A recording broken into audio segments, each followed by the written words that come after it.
and Rwanda.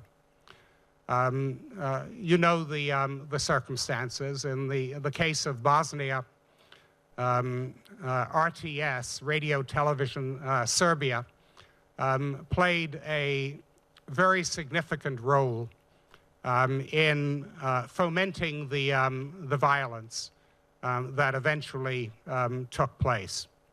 And in the case of Rwanda, an even more significant role was played by Radio RTLM, not only in inciting the violence that took place in Rwanda, but even in organizing the genocide, in directing those who would engage in murder to the places where those who are hiding from their attackers were seeking some kind of shelter.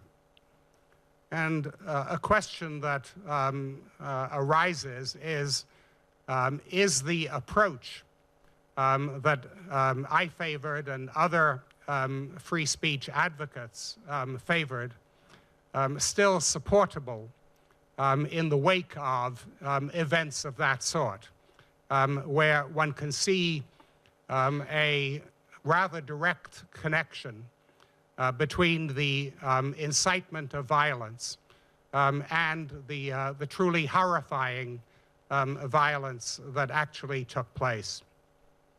And the view I have come to of that situation is as follows. That in the circumstances of Bosnia and Rwanda, one did not have a general situation of freedom of speech. One did not have an opportunity for a variety of points of view to be heard. The remedy of more speech in those circumstances was a false remedy. It could not have operated.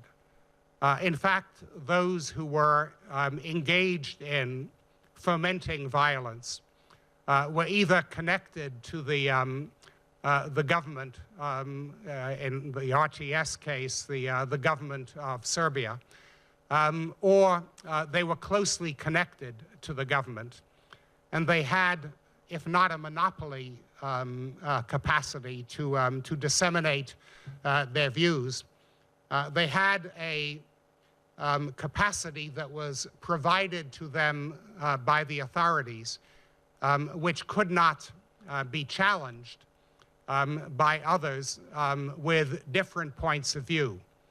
So it would be, I think, inappropriate to apply one's general criteria with respect to freedom of speech to a circumstance in which, in fact, freedom of speech did not operate.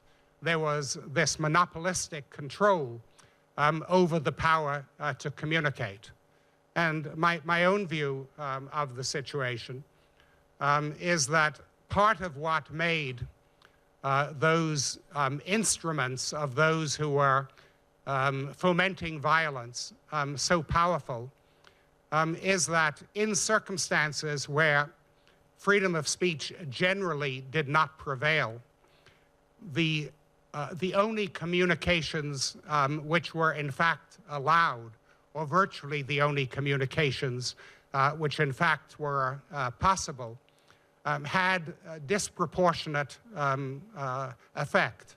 It's not as though one is living in circumstances in which diverse views are being expressed.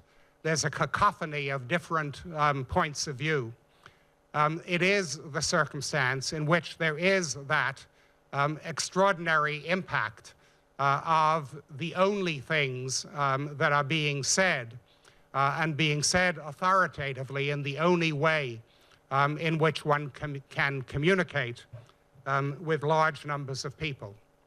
Ultimately, my view is that the experience of Rwanda and Bosnia reinforces rather than detracts from the argument for promoting a situation in which every point of view can be heard, including obnoxious points of view, including points of view that may involve incitements of hatred or incitements of violence. But one can't isolate the particular moment that took place in Bosnia or in Rwanda and say, this ought to be judged by the standards that we ordinarily apply to freedom of speech. One has to recognize that the context was not that context at all, but one of this monopolistic capacity to communicate. Having experienced what took place in such circumstances, however, I think the wrong lessons have been learned internationally. The lessons that have been learned internationally have often been that hate speech is more dangerous than had been recognized previously, and even in circumstances in which free speech generally does operate. There is an attempt today, many times, to prohibit speech or to punish speech as if it took place in a context analogous to that of Bosnia or Rwanda. And an example of that seems to me the European Union's framework decision of last November. Last November, the European Union, the Council of the European Union, adopted a framework decision which requires member states to take measures necessary to ensure that the following types of hate speech will be punishable. First, publicly inciting to violence or hatred directed against a group of persons or a member of such a group defined by reference to race, color, religion, descent, or national or ethnic origin, or publicly condoning, denying, or grossly trivializing crimes of genocide, crimes against humanity, and war crimes. By the way, when you think of the breadth of that, it's truly extraordinary, because if you deny, let's say, that war crimes are being committed by NATO in Afghanistan, presumably you would be punishable for hate speech under the European Union framework decision. And the only degree to which the European Union modifies this at all is that it says that member states may opt to punish only conduct which is carried out in a manner likely to disturb public order, or which is threatening, abusive, or insulting. At least with a reference to public order, there is a hint that they are aware that circumstances matter.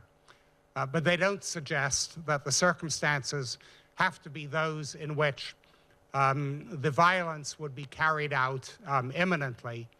The European Union wants member states to enact laws punishing hate speech or denying genocide or crimes against humanity and war crimes in all circumstances, but allows for the option of doing it in circumstances where it also threatens public order. Essentially, the freedom to communicate, the diversity of communications in Europe is analogous to the freedom to communicate and the diversity of communications in the United States. It is not the circumstance of Bosnia in 1992 or Rwanda in 1994. but the European Union has acted as though it were circumstances of that sort and seeks